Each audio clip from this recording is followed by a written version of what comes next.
Hi, I'm Jeremy, and I have a wonderful family of two loving parents who are always willing to do anything to make me happy. Sometimes they argue, and sometimes they scream. Hmm, honestly, it's my mum who argues and screams, but whatever. They're amazing, and have always supported me, and for that I'm forever thankful. Without them, I wouldn't have succeeded to become the captain of the football team or the top student in my science class. For all these reasons, I never questioned what I know about my parents, up until what happened a few weeks ago. Despite being this amazing to me, my dad has always clearly been different from other dads of my friends. I know that a lot of people expect dads to be tough, great at handiwork and football lovers, but my dad has never been any of those things. He's quite scrawny and softly spoken, never wanting to get into a fight or even an argument. I never found that an issue, but still, that didn't mean I never saw. As a teenager, hearing people talk about my dad behind his back always made me very frustrated. That never stopped. Whenever he comes to school to pick me up, I hear my classmates laughing and mimicking the way he talks or walks. That made me angry. Tom, another football player, asked me once, "Dude, are you sure that guy isn't your mum? My dad could kick his ass." I tried to ignore it and walk away. These guys are clearly just mad that our team had crushed them, I told myself. Then a few other guys had started to crowd around, blocking my path as I tried to leave. It was then the second guy, Andrew, chimed in. "Has your dad come out as gay yet?" Well, it was along those lines, but there was a lot more swearing and some sharper words were used. Before he could say anything else, my fist had sunk into his jaw. I left the school quickly, before even comprehending what I'd done. To nobody's surprise, my parents and I were called into the principal's office the next day. It turned out that Andrew wasn't too happy. His parents were very angry and joined my parents in the principal's office to learn more about what had happened. Andrew's mother was very annoying. She kept staring at my father and then whispered something to her husband's ear, and they both laughed.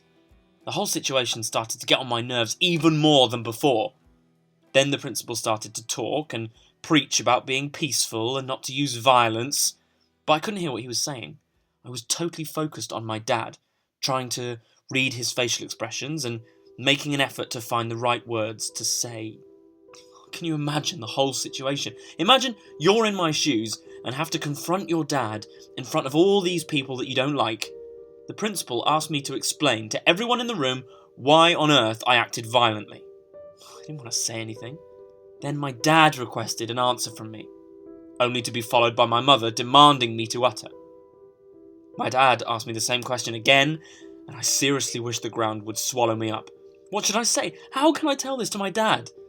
I had many unanswered questions in my head. My anger, sadness, frustration were all growing way beyond my limits, when my dad stood up and said angrily that he is not leaving the office before he knows the truth. The whole situation was choking me at that moment, and I exploded.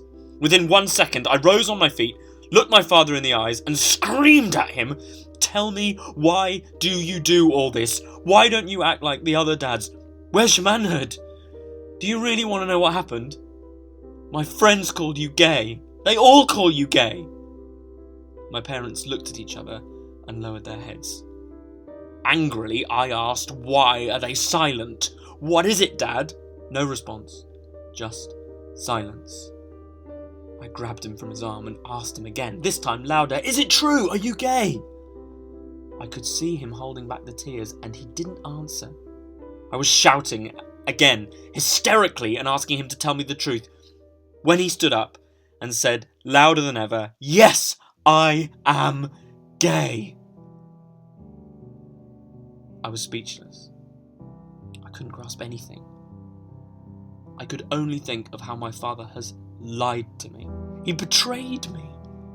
He will never earn my trust again. I thought of all the scenarios I'll face and the responses I will hear from my friends from the moment they know the truth about my dad. That exact moment, I felt like I'm losing consciousness. I looked around. Everything was blurry. I could only spot the faces of Andrew, his parents, the school principal, and the counsellor all looking at me and grinning. That shocked me. How is it possible that this whole situation of my personal emotional rollercoaster felt like an entertaining movie scene for them to just watch and grin? Without looking back, I slammed the door hard and left quickly. I felt very fragile and weak in that moment for exposing my reality and bitter emotions to some remorseless people.